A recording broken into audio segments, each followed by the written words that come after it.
हज़रत अमीर हमज़ा फरमाते हैं अभी कलमा नहीं पढ़ते थे, कहते मैं शिकार के लिए गया था, वापस आया तो वाक़या ये हुआ कि नबी करीम अलैहिस्सलाम ना कोहे सफ़ा की पहाड़ी की तरफ जा रहे थे तो रास्ते में अबू जहल आ गया। उसने हुजूर को ना बुरा भला कहा। मेरे नबी करीम अलैहिस्सलाम ने ना आज उसके जवाब में खामोशी इख्तियार की। खामोशी बहुत बड़ा तूफ़ान होती है, चुप रहना बहुत बड़ा तूफ़ान होता है। हुजूर खामोश हो गए, मुकम्मल कोई बात नहीं। हुजूर देर तक खामोश रहे। नबी करीम अलैहिस्सलाम जब खामोश रहे तो सर पिटाया और उसके हाथ में डंडा था। हुजूर के सरे अकदस पर दे मारा।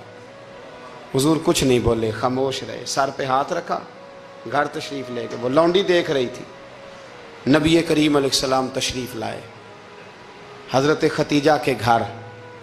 इतनी देर में हज़रत अमीर हमज़ा आए तो उस लौंडी ने ना जनाब अमीर हमज़ा को मुखातब किया। चूँकि उसने हुजूर को भी दूध पिलाया था और जनाब अमीर हमज़ा को भी बराबर की मोहब्बत थी, रज़ाई वालदा थी। हज़रत अमीर हमज़ा को देख के कहने लगी, अमीर हमज़ा कहाँ से आ रहे हो? कहा शिकार खेल के आ रहा हूँ। फरमाया क्या फ़ायदा तेरी बहादुरी का, क्या मतलब है तेरे इस सारे कारनामे का, क्या हुआ क्या? तो वो लौंडी कहने लगी कि आज मेरे सामने अबू जाल ने डंडों से इतना मारा है कि हुजूर के सरे अकदस से खून निकल आया है, खून निकल आया है। मुझे पता है अबू जहल ये जुल्म इसलिए करता है कि मोहम्मद इब्ने अब्दुल्ला के वालिद मौजूद नहीं। आज अगर उनके वालिद होते, दादा अब्दुल मुतलब होते, तो फिर मैं देखती थी कौन उनके करीब आता। ये लफ्ज़ कहे ना तो जनाब अमीर हमज़ा रो पड़े। शिकार वहीं फेंका, दरख्त से डंडा तोड़ा। अबू जाल बैठा था हरम मक्का में, कुफार के दरमियान टोलियां बना के वहां गए और जोर से डंडा उसके सर पे मारा और डंडा मार के कहने लगे तुझे शर्म नहीं आती? मेरे भतीजे को लवारस समझते हो? जुर्रत है तो जरा आंख उठा के एक दफा देखो, मैं तुम्हारी आंख ना निकाल दूं। तो करो हिम्मत, अगर ताकत है तो बोलो। अल्लाहु अकबर। जब ये लफ्ज कहे, जब ये बात करी तो अबू जाल कांपने लगा। कुछ लोगों ने चाहा हजरत अमीर हमज़ा के मामले में मुदाखलत करनी, पर कहने लगा चुप कर जो, तुम्हें पता नहीं ये शेर बड़ा है, ये दलेर है, ये ताकतवर है, खबरदार कोई बात ना करना। अल्लाह अकबर। हजरत अमीर हमज़ा वहां से ना निकल के तो सैयदा खतीजा के घर आए। सैयदा खतीजतुल कुबरा रदी अल्लाह तआला अन्हा ना नबी करीम को मरहम पट्टी कर रही थी। हुजूर ने चचा का चेहरा देखा तो आंखों में आंसू आ गए। हज़रत अमीर हमज़ा भी रोए और कहने लगे भतीजे खुश हो जा, मैं उसका सर फोड़ आया हूँ। इतनी ज़ोर से मारा है कि उसको हिम्मत नहीं हुई बात करने की। हज़रत अमीर हमज़ा के जवाब में महबूब फरमाने लगे चचा मैं अबू जाल का सर फोड़ने से तो खुश नहीं ना होता। कहा आप कैसे खुश होते हैं? फरमाया आप कलमा पढ़ जाए मैं खुश हो जाऊँगा। तो हज़रत अमीर हमज़ा कहने लगे कलमा पढ़ने से राज़ी हो जाओगे, खुश हो जाओगे, बस इतनी सी बात? फरमाया हाँ। तो कहा पढ़ाओ कलमा, पढ़ाओ कलमा। हजरत महबूब करीम ने कलमा पढ़ाया और जनाब अमीर हमज़ा उसी वक़्त मुसलमान हो गए। एक सुनार के बारे में आरिफ रूमी ने लिखा है कि वो ना उसने बे औलाद था तो उसने एक बच्चा लेके पाल लिया। तो बच्चा उसको बाप कहता था, उसकी बीवी को माँ कहता था। उन्होंने ले पालिक बच्चा था और ये लोग जिनकी औलाद नहीं होती तरस जाते हैं, कई दफ़ा तरसे हुए लोग थे। बच्चे को ले लिया, पाला। वो बच्चे ने भी हद कर दी फर्मा बरदारी की। अब वो जवान हो गया और बड़ा खूबसूरत जवान हुआ। वो सुनार कहता है कि सारी ज़िंदगी मैंने सफाई में, नेकी में गुजार दी।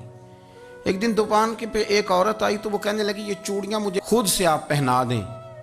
वो कहता मैंने जब उसका हाथ पकड़ा तो मेरे दिल में गलत ख्याल आ गया, मैंने गलत नज़रिए से उसका हाथ पकड़ा और जब मैंने उसका वो हाथ उस नज़रिए से पकड़ लिया, थाम लिया, बहरहाल वो चली गई, लेकिन वो मेरे जहन के अंदर नापाकी आ गई।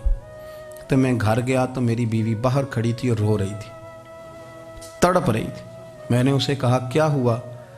तो वो कहने लगी कि बच्चा सारी ज़िंदगी फर्मा बरदार रहा, मैंने माँ बन के पाला, पर आज उसने गलत जहन से मेरा हाथ पकड़ लिया है और मैं तड़प गई हूँ, टूट गई हूँ कि ये अगरचे ले पालक था, किसी का था, पर मैंने तो पुत्र समझ के पाला था, ये क्या हुआ? वो कहता मेरी चीख निकल गई। तो मैंने उसे कहा कि ये उसकी गलती नहीं, ये मेरी गलती है। मैंने बाहर आज नज़र गंदी की है तो रब ने मुझे सज़ा दी, ये मुझे सज़ा मिली है।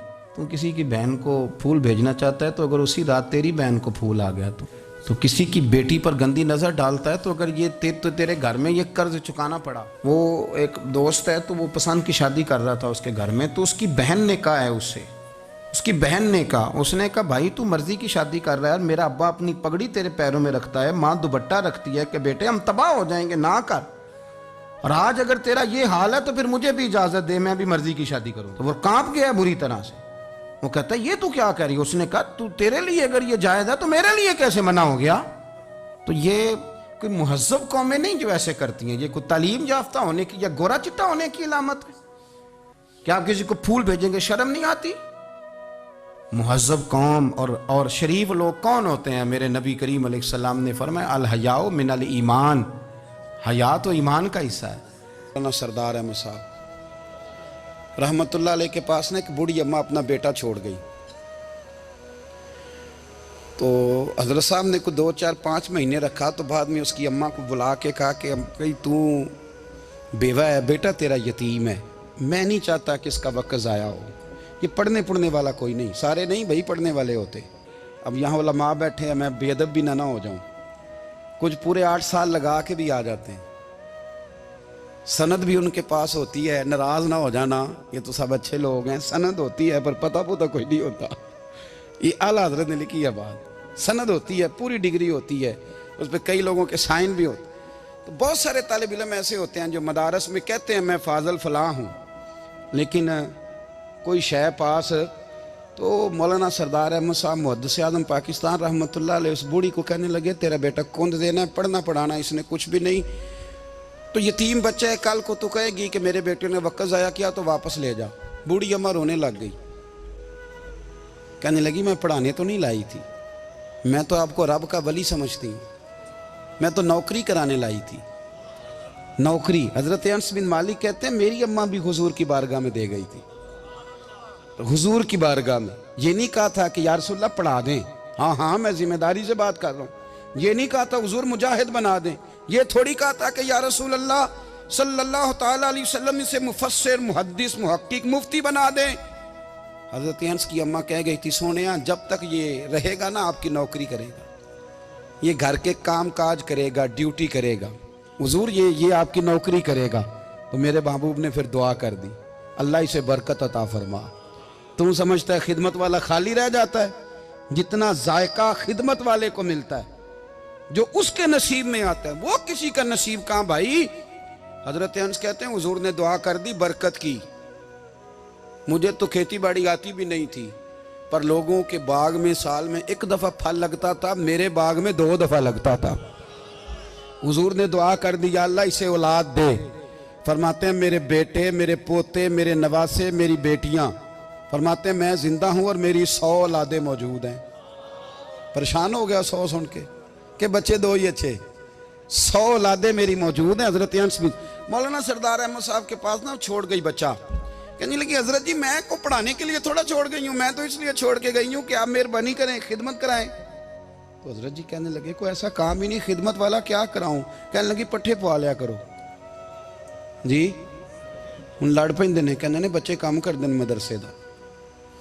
हालांकि अब कहाँ बच्चे काम करते हैं, अब तो गुजर गया दौर, अब तो बच्चे काम कराते हैं। अब बच्चे भी नाराज हो रहे हैं, घूर घूर के देख रहे हैं। सही कह रहा हूँ आपको, बच्चे काम कराते हैं, बच्चे कहाँ काम करते। कहने लगी ये चारा डाले करेगा आपकी भैंसों को। तो हजरत ने उसको कहा कि बीबी चारा मेरी भैंसों को डालने के लिए मैंने बंदा रखा हुआ है, तो तू जा ले जा। कहने लगी हाथ बांध के हुजूर मेहरबानी करें रख ले, चारा डालेगा। और पुत्र तवज्जो से चारा डालना हजरत की भैंसों को। रोने लगी, हजरत ने रख लिया, महीने का खर्चा भी देते। शाम को ना वो सारा दिन काम करता, शाम को आके पैरों में भी बैठ जाता, हजरत जी लाएं तेल थोड़ा सा, पैर ना दबा दूं। 8 साल साथ वाले पढ़ते रहे, ये बेचारा नौकरी करता रहा, मेरा रूप भी नहीं ते मेरा रंग भी नहीं, और मैनू यार मनान दा टंग भी नहीं। कभी कभी ना हजरत बिलाल हबशी फारग होते ना, तो नबी पाक की बारगाह में अर्ज़ करते हुजूर कोई काम तो नहीं, सारे हो गए, हुजूर जाऊं ज़रा, चले जाते। एक दिन सलमान फारसी कहने लगे या रसूलल्लाह ये बिलाल कहाँ जाता है? फरमाया जा देख के तो आ। हजरत सलमान वापस आए तो आके रोने लगे, कहने लगे सोनिया जब यहाँ से जाता है ना तो जाके सैयदा फातिमा की चक्की पीसनी शुरू कर देता, बीबी साहबा के काम करने लगता है, घर में जाके असनैन की ड्यूटी करता है, वहाँ भी काम यहाँ भी काम। वो चारा डालता रहा, उसने चारा डाला, हज़रत मुहद्दिस आदम की भैंसों को दस्तार फजीलत का वक्त आ गया, सारे पगड़ियाँ सजा के आ गए, आज दस्तार होगी। ये ना पीछे होके बैठ गया, चूँकि पढ़ा ही नहीं था तो दस्तार का है कि दस्तार तो उसकी जो पढ़ेगा, हमने तो पढ़ा ही नहीं, हमने तो यार पढ़ा, घर पढ़ा, ड्यूटी करी। हज़रत मुहद्दिस आदम रहमतुल्लाह अलैह के यहाँ जब ऐलान होने लगा ना कि अब दस्तार होगी, तो हज़रत ने पहला ऐलान उसका फरमाया। तो मजान वाला बंदा कपड़े भी कदी कदी बदल दे ना, वो कहते जिस हाल में भी था मैं पलट के देखने लगा कि पड़ा पड़ा तो है, कोई शय नहीं, तो ये माजरा क्या है। पीछे से उठ के आए तो कहते हैं बाकियों की दस्तार किसी आलिम ने की, किसी सूफी ने की, लेकिन ये भैंसों को चारा डालने वाला जब आया तो मुहद्दिस आदम ने फरमाया पगड़ी के बाल को कोई हाथ ना लगाए, ये सारी दस्तार मैंने करनी है। और फरमाते हैं हज़रत बाल भी देते जाते थे और आंसू भी बहाते जाते थे, माथा भी चूमते थे और फरमाते थे दस्तार के बाद चला तो नहीं जाएगा यार, मुझे तो इबादत भी नहीं रह गई, मुझे तो चाबियों को भी नहीं पता कौन सी कहाँ रहती है, जाएगा तो नहीं तू। तो रो पड़ा, कहने लगा सोने जाए तो वो जिसके पल्ले कुछ है हो, आता जाता तो है कुछ नहीं, मुझे किसने रखना है, मैंने कहाँ जाना है, इधर कहाँ तो इधर ही रहूँगा। वो उस तालिब इल्म के सारे उस्ताद भाई कहते हैं उसने दस्तार कराई, पढ़ा पढ़ाया कुछ नहीं, पर जो मसला अड़ जाता था ना, वो जो अड़ जाता था ना, वो जाके उससे पूछते थे तो किताबें खोलने की ज़रूरत नहीं पड़ती थी।